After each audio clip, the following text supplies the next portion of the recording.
Hola, ¿qué tal amigas, amigos? Un placer saludarles como siempre. Oiga, pues qué ruido ha causado el tema de Lozoya. Sí, han colocado a Gers Manero en tendencia, pues que Gers Manero no ha hecho nada, pues eso ya lo sabemos todos. Pero cuando habla Santiago Nieto Castillo, ojo, no hace referencia al fiscal Gers Manero, pero tampoco es nuevo. Este tema ha sido recurrente a lo largo de estos últimos 3 años del gobierno de la Cuarta Transformación. Santiago Nieto en su momento habría dicho que él, si tuviese en sus manos la oportunidad, hubiera procedido de otra forma con Emilio Lozoya Austin. Bueno, pues la famosa cena de lujo que ha causado tanto revuelo. Por cierto, Lourdes Mendoza, que creo que trabaja en Fórmula o en Radio Fórmula, pues ella también recibió y hasta dice que hasta que le pida disculpas a Santiago Nieto, Emilio Lozoya, pues nomás le compró una bolsita Chanel de no sé, 4 o 5 mil dólares, de las más caras, de las machuchanas que hay en el mercado. Ya empezaron los posicionamientos por parte de incluso de diferentes actores políticos, partidos políticos, pero pues Santiago Nieto dijo esto: la impunidad es siempre una afrenta, dice Santiago Nieto, sin mencionar a Lozoya. En respuesta, la consejera Carla Humphrey dice que no acudirá a lugares donde admiten a gente corrupta, un día después de que se difundieran fotos del exdirector de Pemex en un lujoso restaurante. Fue Santiago Nieto a través de su Twitter, checaba ahí su cuenta en Twitter, y esto fue lo que dijo, sin hacer referencia alguna a la aparición pública del exdirector de Petróleos Mexicanos, Emilio Lozoya, en un lujoso restaurante, en el restaurante Unan, ubicado en las lomas de Chapultepec. El titular de la UIF, de la Unidad de Inteligencia Financiera, Santiago Nieto, señaló a través de su cuenta de Twitter: la impunidad es siempre una afrenta. Esto es otro choque de trenes, porque si alguien le ha estado picando las costillas a Gers Manero es exactamente Santiago Nieto Castillo. Tanto trabajo y pocos resultados. Horas después, la consejera electoral Carla Humphrey retomó, es consejera general del INE, retomó el tuit del titular de la UIF, anunció que ya no acudirá a lugares donde admiten a gente corrupta. Comenzaré por no acudir a lugares donde admiten gente corrupta, como esta, enfatizó Santiago Nieto. Replicó el mensaje de la consejera electoral.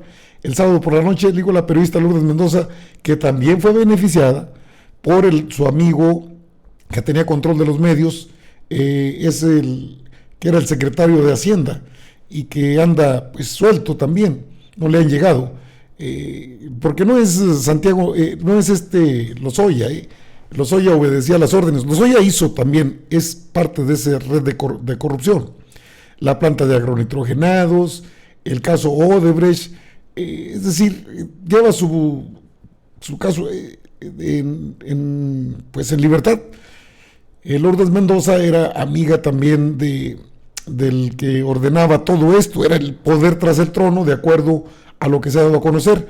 Era Peña Nieto, pero Luis Videgaray Caso ordenaba, daba órdenes. Incluso, pues el fiscal, lo único que ha tenido en estos 70 funcionarios y exfuncionarios por diversos actos de corrupción, nada más ha detenido a Jorge Luis Lavalle Mauri, es el único, un ex senador de la República del PAN.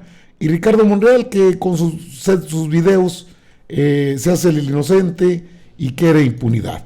Los diferentes partidos políticos han fijado una postura respecto a esto que se ha dado a conocer. En el caso de Morena, integrantes de Morena y del PAN en el Senado coincidieron en entrevistas por separado que es indignante, ofensiva y de vergüenza la presencia del ex titular de Pemex, Emilio Lozoya Austin, procesado y confeso por delitos de cohecho, asociación delictuosa y operaciones con recursos de procedencia ilícita en un restaurante de lujo, mientras otros mexicanos que han delinquido se encuentran presos por no contar con recursos. El empresario y exfuncionario federal Simón Levy aseguró en su cuenta de Twitter que las fotografías que le tomaron Lozoya son reales y estaba acompañado por guardaespaldas armados que estaban cuidándolo, o sea, traía sus guarros. Bueno, Julio Menchaca, morenista y presidente de la Comisión de Justicia de la Cámara Alta, en las senadores, sostuvo en entrevista: es vergonzoso y da pena la imagen de Lozoya departiendo en un restaurante exclusivo de Las Lomas, porque es un personaje acusado de corrupción que ha aceptado que formó parte de la red de corrupción de los gobiernos neoliberales y se da esa clase de vida. El legislador morenista subrayó que sin ser juez, indignan este tipo de personajes que se benefician de las prerrogativas que la ley les da. Morena está combatiendo a los corruptos y da vergüenza que esos exfuncionarios se beneficien de las consideraciones que la ley le ofrece como testigo protegido. Los mexicanos demandan justicia en este y en todos los actos de corrupción. Damián Cepeda pues se cuelga de la liana y también hace declaraciones. Son morenistas, panistas. Marco Cortés también salió como si no anduvieran detrás también de Ricardo Anaya, quien se la pasa con las... Ya deberían de contratarlo en alguna de esas plataformas, ¿no? Netflix o HBO, no sé, también hay plataformas para ellos. Santiago Nieto había respondido en este programa para hablar en libertad respecto a este tema que pues ha sido no solamente cuestionado, es del dominio público. El conductor le pregunta qué opina de lo que no ha hecho la fiscalía. Mira, Santiago, la verdad, la gente no se cuestiona de tu trabajo, al contrario, yo creo que cada vez se sorprende más de lo que tú haces.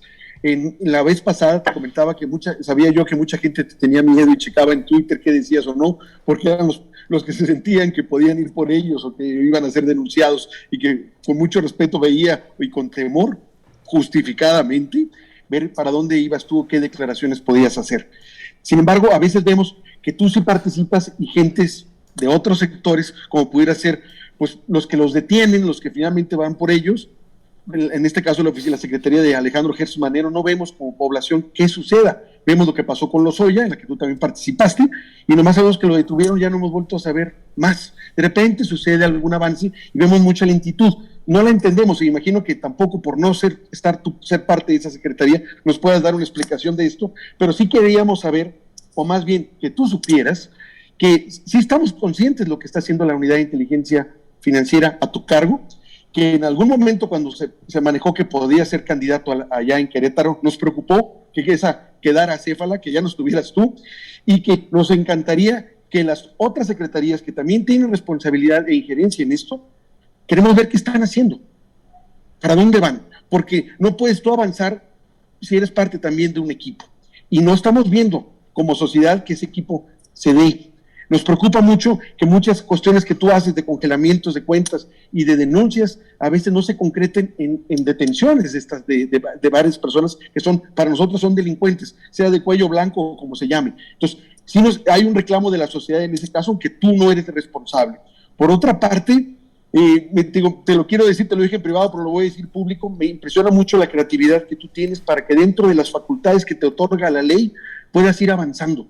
La mayoría de los secretarios que hay, no solo en este gobierno, sino en general, básicamente se dedican realmente a administrar. Algunos no muy bien, algunos peores, mejor que otros, simplemente el cargo, pero no van más allá, no van más allá. Y aquí en tu caso es evidente que estás tú, ahora sí que, como diríamos una expresión muy mexicana, en friega, viendo la manera de que tu trabajo realmente repercuta y llegue a lugares donde a veces uno supondría que no, o que alguien mejor que no seas tú, no los llevaría, se quedaría cumpliendo las limitaciones forzosas que le establece el cargo propiamente, ¿no? Tu caso no es así.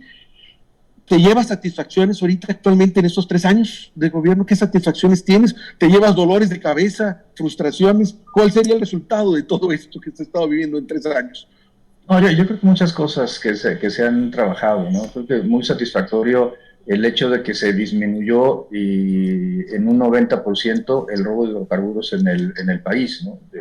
De más de 80 millones de barriles diarios robados a 5,000, 6,000, o sea, de 80,000 a 5,000, a 3,000, a 2,000. Creo que esta parte es una parte importante y la unidad pues, jugó un papel en el marco de las demás instancias, el Pemex, por supuesto, Sedena, la Guardia Nacional, la Secretaría de Marina, Gobernación, etcétera. Pero también, por supuesto, la unidad estuvo presente.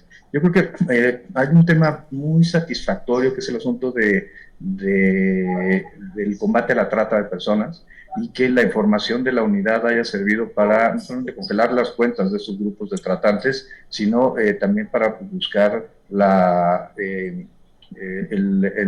que incluso que muchas de estas personas ya se encuentran con órdenes de aprehensión cumplimentadas. incluyendo el caso de Cuauhtémoc Gutiérrez de la Torre, que es un caso lamentable de impunidad, de cómo dejaron que el asunto se mantuviera. Y ahí hemos trabajado muy bien con la Fiscalía General de Justicia de la Ciudad de México, con la Fiscalía General de Justicia del Estado de México, con la propia de Quintana Roo. Yo creo que tenemos muchos casos en donde hemos avanzado muy bien. El tercer tema, el combate a la corrupción, sí, lo de Lozoya, a mí no me gustó, digamos, la forma, yo lo hubiera operado de una forma distinta, pero bueno, al final del día, un hombre que decía que tenía el tiempo y los recursos suficientes para destruir varias personas, en plural, incluido, pero varias personas, al final del día ya esa prepotencia desapareció. Ahora, yo creo que sí hay que ir avanzando, que si la información que ha proporcionado no le funciona a la Fiscalía General de la República, se puede cambiar el estatus. Y creo que también es algo que, lo que tenemos que estar pendiente. Nosotros nos opusimos a un criterio de oportunidad, mejor dicho, a un acuerdo reparatorio que estaba planteando ante la Fiscalía General de la República. Quería dar la casa de Lomas de Becerra y con eso que se extinguiera la acción penal. Nosotros dijimos que no, porque no solamente está denunciado por esa casa sí tuvo que ver con un flujo ilícito de 3.8 millones de dólares desde Altos Hornos de México, pero no es la única ilicitud. Por tanto, extinguir la acción penal, aunque entregara la casa, se nos hacía insuficiente para todos los casos de corrupción registrados. Entonces tenemos monitoreados más de 3,000 millones de pesos que se le pagaron de Pemex a Odebrecht durante la administración Lozoya. Y también hay que decirlo, o sea, al final del día, él recibe Pemex un 40,000 millones de dólares de deuda y lo deja con 100,000 millones de dólares de deuda. Es, digamos, la peor administración de toda la época, de toda la historia de Pemex. Entonces creo que hay que, digamos, falta mucho por hacer. Yo creo que hay algunas cosas que evidentemente ya están prescritas. Cuando me preguntan sobre el tema de los expresidentes, le digo, bueno, la verdad es que muchos de las conductas de Vicente Fox o de Carlos Salinas pues ya se encuentran prescritas. ¿Qué podemos hacer? Yo creo que una especie de comisión de la verdad para poderle decir en ciertos temas clave a la población mexicana qué fue lo que sucedió. Y por supuesto, todos conocemos aquella frase de que las personas que no conocen, los pueblos que no conocen su historia, pueden cometer el error de repetirla, de repetir los errores del pasado. Entonces nosotros necesitamos saber qué fue lo que sucedió en materia de corrupción durante estas administraciones y por supuesto lo que esté vigente de la época de Peña Nieto, de la época de Calderón, pues se tiene que presentar las denuncias ante las instancias competentes y se tiene que hacer cumplir la ley. Bueno, ahí tiene declaraciones de lo más reciente que ha declarado en este caso el titular de la Unidad de Inteligencia Financiera, que ha dado de qué hablar bastante con esto, que dice la impunidad es siempre una afrenta. Eso es lo que señala ese titular de la Unidad de Inteligencia Financiera sobre el caso Lozoya, porque sabe de qué se trata. Fue quizás el que mejor armó, porque si se ha de recordar, Emilio Lozoya dijo que tenía el dinero y el tiempo para partirle la madre a cualquiera que quisiera. Así lo dijo textualmente. Santiago Nieto dice, pues, alguien que decía que tenía el dinero y el tiempo para destruir a cualquiera. Eso es lo que había dicho en su momento el ufano Emilio Lozoya, que ahora, pues, en una cena de lujo, dicen que la foto está trucada. La verdad es que este tipo de detalles no solo son una afrenta, también son una vergüenza. Y si alguien puede hablar sobre este tema, precisamente es Santiago Nieto Castillo, que no ha sido nombrado fiscal general de la República por cuestiones ya de autonomía de la llamada Fiscalía General de la República, pero este desencuentro entre el titular de la UIF, Santiago Nieto Castillo, y Gers Manero viene de atrás, y viene de muy atrás, porque una de las cuestiones que siempre puso sobre la mesa Santiago Nieto Castillo es, bueno, tenemos muchas órdenes de aprehensión, cuentas congeladas, carpetas de investigación, denuncias, una, otra, y la fiscalía duerme el sueño de los justos. Y le digo, está en tendencia Gers Manero, y eso poco, porque luego, no, es que si lo atacan es que es inocente. No, es una lógica muy muy floja para asegurarla. Las declaraciones tronantes del titular de la Unidad de Inteligencia Financiera son puntuales. ¿Por qué? La impunidad, sí, es una afrenta en cualquier escenario que se le ponga. Una afrenta para un pueblo cansado. Voy a parafrasear al propio presidente de la República, Andrés Manuel López Obrador. El pueblo se cansa de tanta tranza. Amigas y amigos, están informados. Esto va a tener consecuencias. De mí se acuerda. Están informados, yo regreso con más información.